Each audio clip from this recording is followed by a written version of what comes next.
Before we move into specific family theorists, we need to understand the foundations that shaped family therapy. Family therapy developed out of systems thinking. Systems theory proposes that a family is not just a collection of individuals, it is an organized system made up of interacting parts. Every system contains interdependent components, operates according to consistent rules, seeks stability, maintains balance through self-regulation. This drive towards stability is called homeostasis. When one part of the system changes, other parts adjust to restore equilibrium. On the EPPP, if you see language about balance, equilibrium, or maintaining stability, think systems theory. Now let's add cybernetics. Cybernetic theory focuses on how systems regulate themselves. It introduces feedback loops. Negative feedback reduces deviation and restores balance.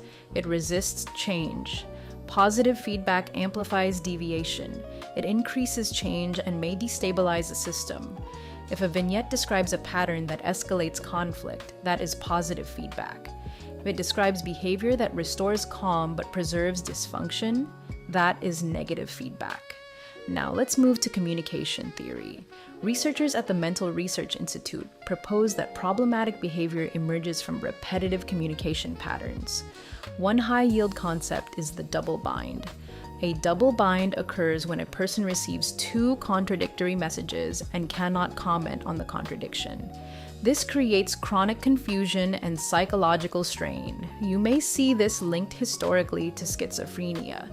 Another important distinction is symmetrical versus complementary interaction. Symmetrical interactions are based on equality. One person escalates, the other escalates. This can become a power struggle.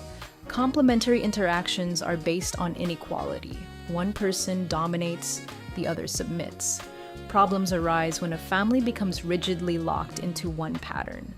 Finally, modern family therapies influenced by postmodern thought reject the idea that there is one objective family reality. They assume multiple perspectives. Therapy becomes collaborative and meaning-focused.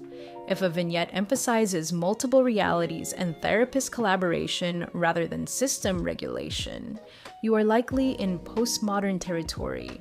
Foundations matter because they determine how problems are conceptualized. Systems theory asks, how does the system maintain the symptom? Not, what is wrong with the individual? That shift is critical for the exam. That completes foundations. Now we move to Bowen. Before we move into Bowen's model, Brandy raised an important question about double-bind communication. She understands the definition, but wanted a clear example of what it looks like in action. That's a great question, because the EPPP will rarely label something as a double bind. It will describe the interaction and expect you to recognize it. A double bind occurs when a person receives two contradictory messages, typically from an authority figure or attachment figure, and is not permitted to comment on or resolve the contradiction. Key elements are: first, two conflicting messages. Second, one message usually carries emotional weight. Third, the recipient cannot escape the situation. And fourth, the person cannot point out the inconsistency. Here's an example. A mother tells her teenage son, "You can always talk to me about anything." But when he begins to express frustration or sadness, she responds with physical irritation and says, "Why are you being so dramatic?" The verbal message is, "Be open." The nonverbal or emotional message is, "Your emotions are unacceptable." The son receives two incompatible directives: express yourself, do not express yourself.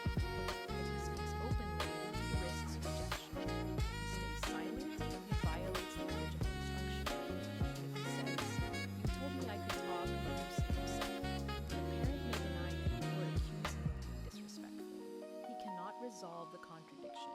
Over time, repeated double binds can create chronic confusion, anxiety, and difficulty trusting one's perception of reality.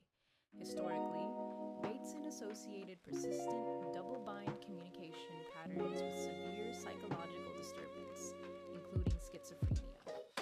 On the exam,